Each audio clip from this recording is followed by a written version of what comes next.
Good evening. You're watching the news on Croatian television. Prime Minister Andrej Plenković addressed the European Parliament today. He spoke about the future of the European Union. He said, although one of the member states was leaving, others were waiting in line to join, underscoring that enlargement must continue. He also addressed Croatia's goal within the EU, the priority being joining the Schengen area. Our objective is to fulfill the Schengen criteria as soon as possible and chart a course for the Council to make its decision. I am counting on your support. This is important for Croatia, for the security of the entire EU, and these issues should not be linked with other unrelated issues or questions. The Commission will follow and support the construction of the Pelješac Bridge and all the work being done in Dalmatia. These are important European and Croatian projects, and the next revision of the financial framework should not aim to reduce funding for them. Following the Prime Minister's speech, European Commission President Jean-Claude Juncker expressed his support for Croatia, specifically with respect to the Pelješac Bridge project. However, he also warned that Croatia and Slovenia had to resolve their border dispute, and that in the future, any country hoping to join the bloc will have to resolve any such disputes first. The border dispute between Croatia and Slovenia is an issue that must be resolved. It is a bilateral and European issue. The Commission has offered to help in the resolution of the dispute, but the two sides have made little use of this opportunity. However, I must add, the remaining countries in the Western Balkans will not be able to join the European Union until they resolve their border disputes. Not a single one of these issues can be left unresolved. In Strasbourg, reporters pressed the Prime Minister about the documents submitted to the government by Agrokor's government-appointed crisis manager. Specifically, they wanted to know about how much Agrokor was paying its consultants and whether reports of extremely high fees were true.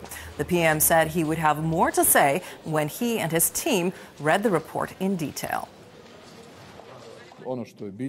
What's important, and I think I need to underscore now, is that I was not aware of the amounts that were being paid to consultants. Broadly speaking, I will say this isn't good. Croatia's business community expects to see slightly higher GDP growth in 2018 than last year. But entrepreneurs are still troubled by the same issues they've been complaining about for years: the painfully slow judiciary, the bloated and inefficient state bureaucracy, and deficiencies in the labor force. These were some of the conclusions taken from a survey on the outlook for 2018 by the business publication Privredni Vjesnik. The paper also named economist Damir Novotny Analyst of the Year.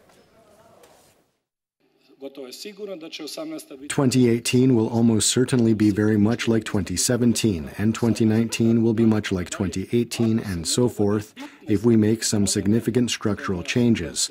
Changes that many people won't like and that will need to be made quickly. Otherwise, we can look forward to decades of stagnation. It is important to note that we have 2 consecutive years of stable public finances behind us, and we are entering a third. This gives us enough room to further reduce the tax burden and take additional steps that will be good for the economy and for all of our taxpayers. One of Croatia's largest trade union federations is warning that Croatia shouldn't rush into adopting the euro. They are concerned that the labor force will continue to be affected by immigration, and that should a crisis arise, the state will be left without a control mechanism. They say experience has shown that in times of economic crisis, salaries, both in the private and public sector, are the first to get cut. We are Europhiles, so there is no alternative, no other choice. However, this does raise the question of when and under what conditions.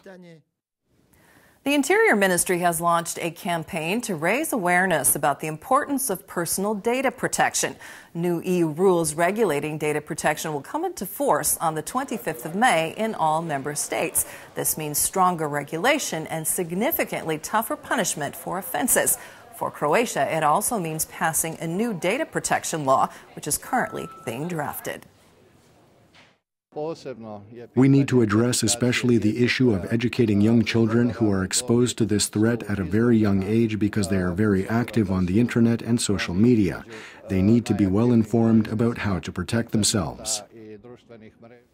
In sports, there are only 3 days left until the opening of the Winter Olympic Games in Pyeongchang, South Korea. In contrast to some recent games, everything seems to be ready to go well before opening day. There's been a lot of talk about the weather. Temperatures have been around minus 10 degrees Celsius in the mountains and even colder with the wind chill. The first impressions are great. The Olympic Village is very nice. The food is surprisingly good so far, and the rooms are great. Our gear is quite light, and the gloves we have are pretty thin. We're having some trouble with our lungs in these cold temperatures. We're used to the cold, but when the wind starts blowing here, your face and everything else just freezes.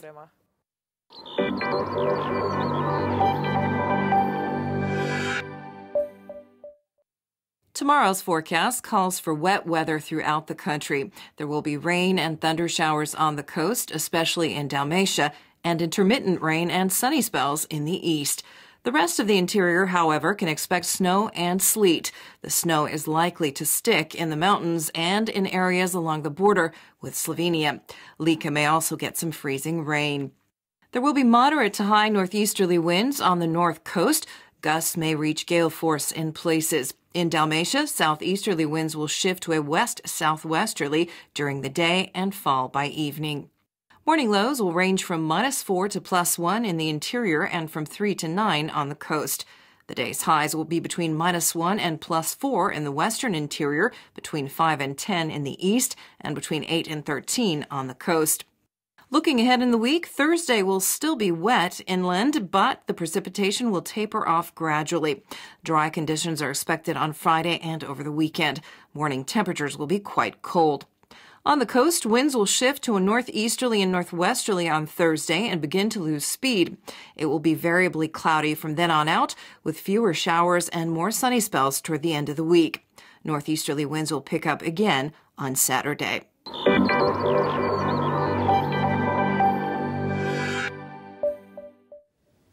And that brings us to the end of our program. Thanks for joining us. We'll see you again tomorrow.